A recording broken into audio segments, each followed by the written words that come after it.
बिस्मिल्लाहिर्रहमानिर्रहीम, अस्सलाम वालेकुम। आपको खुशामदीद। मैं हूं सलमान मिर्ज़ा और आप देख रहे हैं मेरा YouTube channel sum up with Salman Mirza. बहुत शुक्रिया जनाब, ये वीडियो देखने के लिए आपने वक्त निकाला है। तहे दिल से आप सबका मैं शुक्रिया अदा करता हूं और मेरी दुआ है कि आप जहां हों खैर वाफियत से हों, सेहतमंद हों और तंदुरुस्त हों। जनाब, मेडिकल रिपोर्ट जो सामने आई है, 10 रुकनी मेडिकल बोर्ड ने जो रिपोर्ट मुरतब की है, जिसके मंदरजात निकल कर सामने आए हैं और उसके मुताबिक दुआ ज़हरा की जो उम्र है वो 15 और 16 साल के दरमियान है। अब जब ये रिपोर्ट जनाब सिटी कोर्ट में पेश की गई, ट्रायल कोर्ट में पेश की गई, उसके बाद से एक कोहराम समझ गया है। ये कोहराम जनाब दो जगह पर मचा हुआ है।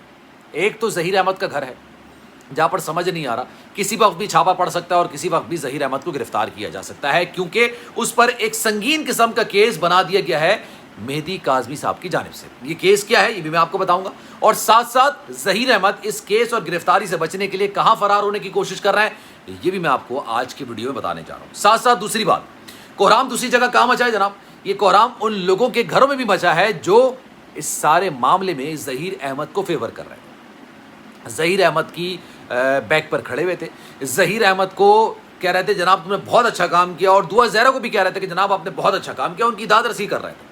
जनाब कह रहे थे आपने बहुत अच्छा काम किया और एक माशरे में एक ट्रेंड सेट करने जा रहे थे। ये कोहराम उनके अभी मचा हुआ। लेकिन मेहदी काज़मी साहब ने अब एग्रेशन वाला मोड अपना लिया है। वो एक कदम और आगे बढ़ गए हैं। आज उन्होंने अदालत में एक पिटीशन दायर की है। वो पिटीशन ज़हीर अहमद के खिलाफ है और उसमें जनाब जिनसी ज्यादती का मामला भी रखा गया है। मैं इसका इंग्लिश में वर्ड नहीं कहना चाहता, आप समझ गए होंगे कि मैं इंग्लिश में क्या कहना चाह रहा हूँ, क्योंकि अगर मैं वर्ड अदा करूँगा तो वीडियो में रिस्ट्रिक्शंस भी आ जाती हैं। जनाब जिनसी ज्यादती, और ये वो चीज़ है जिसमें ज़मानत नहीं हो पाती, ये वो चीज़ है जिसमें संगीन किस्म की सज़ा का सामना आपको करना पड़ सकता है। तो जनाब ज़हीर अहमद का जो इस वक्त फ्यूचर है ना, मुस्तकबिल है, बड़ा मुश्किल नज़र आ रहा है और इस वक्त वो अपने घर से फ़रार होने के फिराक में बैठा हुआ है। लेकिन मामला है क्या, इस पर आज बात करेंगे। लेकिन आगे बढ़ने से पहले आपसे गुजारिश है, अगर आपने मेरा चैनल सब्सक्राइब नहीं किया, सलमान मिर्ज़ा ऑफिशियल, मेरे यूट्यूब चैनल को सब्सक्राइब ज़रूर कीजिए, बेल आइकन ज़रूर दबाइए। जनाब अक्सर रिपोर्टर, आप सब जानते होंगे, जब से दुआ ज़हरा का मामला निकल कर सामने आया, अक्सर रिपोर्टर्स से, बल्कि रिपोर्टर्स को तो छोड़ दें, जो आम लोग हैं ना वो भी सारे केस में रिपोर्टर्स बन गए हैं। वो जहाँ दुआ ज़हरा जाती है उसकी वीडियो बनाते हैं, जहाँ ज़हीर अहमद जाता है उसकी वीडियोस बनाते हैं। अब ये खबर निकल कर सामने आई है कि जनाब ज़हीर अहमद का जो घर है, जो कि इंतहाई छोटा सा घर है, एक कमरे के अंदर, उसी कमरे में वॉशरूम है, उसी कमरे में सारी चीज़ें हैं, अब उस घर में ताले लगते हुए नज़र आ रहे हैं और ये लोग कहीं फ़रार होते हुए नज़र आ रहे हैं। क्योंकि ज़हीर अहमद को इस बात का अंदाज़ा हो चुका है और अक्सर लोगों को ये बात का अंदाज़ा हो चुका है कि आज जो पिटीशन दायर की गई है मेहदी काज़मी साहब की जानिब से, उसके बाद ना सिर्फ उस घर पर पुलिस की जानिब से छापा मारा जा सकता है, उसके बाद ना सिर्फ पुलिस की जानिब से ज़हीर अहमद को गिरफ्तार भी किया जा सकता है, बल्कि उसके खिलाफ संगीन कार्रवाई भी की जा सकती है। अब सुनिए जनाब, मेहदी काज़मी साहब की जानिब से जो आज पिटीशन दायर की गई है उसमें मौक़िफ़ अपनाया गया है कि उनकी बेटी को जब अगवा किया गया, अगवा वो क्यों कह रहे हैं आप, भले आप ये कहें कि दुआ ज़हरा अपनी मर्ज़ी से गई है, आज ही मैं ये मानता हूँ दुआ ज़हरा अपनी मर्ज़ी से गई है, लेकिन उसकी उम्र एक ऐसी है कि जनाब वो अपनी मर्ज़ी से भी घर से निकले, लेकिन वो नाबालिग है, वो कम सिन है, वो छोटी है, तो जनाब जो उसको घर से लेके जा रहा है ना, वरगला के, बहला फुसला के, किसी भी तरीके से वो अगवा के ज़ुमरे में आएगा। और जब अगवा के ज़ुमरे में आएगा तो जनाब ये सारा मामला अगवा का बन जाएगा। फिर उसकी शादी का एक मामला रचाया गया, बताया गया कि भाई उसकी 18 साल उम्र है और उसके बाद उसकी शादी कर दी गई।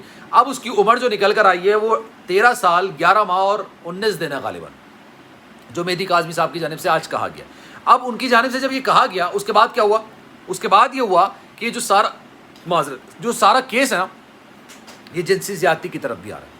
शादी के बाद बहुत सारे मराहिल होते हैं, आप सबको जानते हैं, हम बिस्तरी होती है, बहुत सारी चीज़ें होती हैं। ये जब निकाह ख़त्म हो जाए तो फिर इसको जिनसी ज़्यादती में तसव्वुर किया जाता है, ये ज़िना में तसव्वुर किया जाता है और इसकी संगीन सज़ा है, इस्लाम में भी और हमारे माशरे में भी इसकी बड़ी संगीन सज़ा है। और इसी वजह से मेहदी काज़मी साहब को किसी बड़े ज़बरदस्त किस्म के बंदे ने बड़ा अच्छा मशवरा दिया कि आप इस तरफ जाइए। अब मेहदी काज़मी साहब की इस सारे मामले के बाद दुआ ज़हरा के घर में, दुआ ज़हरा का घर तो नहीं कह सकते, ज़हीर अहमद के घर में एक कोहराम समझ गया और ये कहा जा रहा है कि जनाब ज़हीर अहमद, उसका भाई शब्बीर, उसकी वालिदा घर से भागने के फिराक में।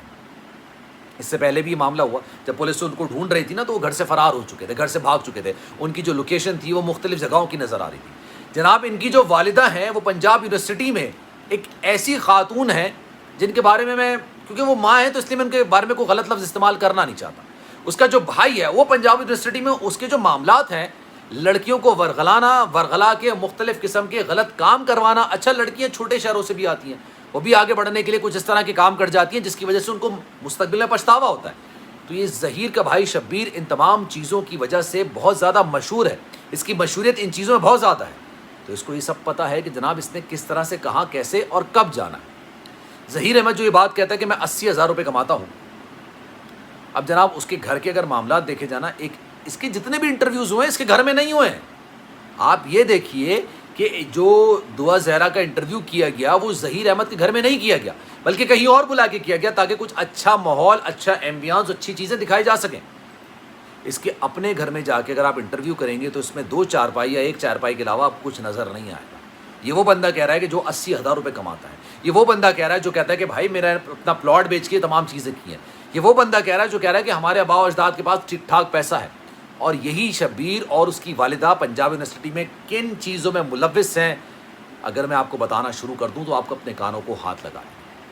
اب جناب ظہیر احمد کی گرفتاری کے حوالے سے باتیں کی جا رہی ہیں. ظہیر احمد گھر سے فرار ہونے کے اب بہانے ڈھونڈ رہا ہے، بلکہ یہ کہا جا رہا ہے کہ صبح سے، ابھی تو میں خیر کافی لیٹ یہ ویڈیو بنا رہا ہوں، آج کچھ مصروفیات کی وجہ سے ویڈیو نہیں بنا سکا، لیکن آج پورے دن یہ خبر نکل کر سامنے آئی کہ ظہیر کے گھر میں کون ہے کچھ پتہ نہیں چل رہا ہے. اور لوگوں کو اب یہ انتظار ہے، کیونکہ اس میں رپورٹرز تو کم ہیں، اب لوگ رپورٹرز بن گئے ہیں. جہاں جہاں ظہیر جاتا ہے، جہاں جہاں دعا جاتی ہیں، وہاں ان کی ویڈیوز بنانے لگ جاتے ہیں، وہاں ان کی چیزیں نکالنے لگ جاتے ہیں. مہدی کاظمی صاحب نے جو آج عدالت میں پٹیشن دائر کیا نا، وہ کہا ہے کہ یہ تو اغوا کا مقدمہ ہے ہی، لیکن ساتھ ساتھ یہ جنسی زیادتی کا بھی ہے. اور جب جنسی زیادتی اور اغوا کا کیسز یا اس کے جو دفعات ہیں اس ساتھ لگائی جائیں گی تو یہ ناقابل ضمانت، یعنی اس کی ضمانت نہیں ہو سکتی، ظہیر کی ضمانت نہیں ہو سکتی. اور یہ بات ظہیر کو سمجھا دی گئی ہے مختلف لوگوں کی جانب سے. وہ لوگ جو کہ ظہیر کو اس وقت بک اپ کر رہے تھے اور کہہ رہے تھے اس نے بہت اچھا کام کیا، دلہن بنا کے دعا زہرا کو بٹھایا جا رہا تھا، اس کی عمر کو بڑا دکھانے کے لیے اس کا میچور میک اپ کیا جا رہا تھا. یہ تمام چیزیں اب نکل کر سامنے آئی ہیں اور یہ چیز اب اتنی سنگین ہو گئی ہے کہ آنے والے وقتوں میں آپ کو یقین کریں یہ خبر سننے کو ملے گی کہ ظہیر کو گرفتار کر لیا گیا. نہ صرف ظہیر کو، شبیر کو، بلکہ اس کی والدہ کو بھی گرفتار کر لیا گیا. تو جناب اس پر آپ کی کیا رائے ہے؟ کامنٹ سیکشن میں رائے کا اظہار ضرور کیجیے گا. سلمان مرزا کو دیجیے اجازت. زندگی رہی، صحت رہی، انشاءاللہ اگلی ویڈیو میں آپ سے پھر ملاقات ہوگی. خیال رکھیے گا اپنا. اللہ حافظ.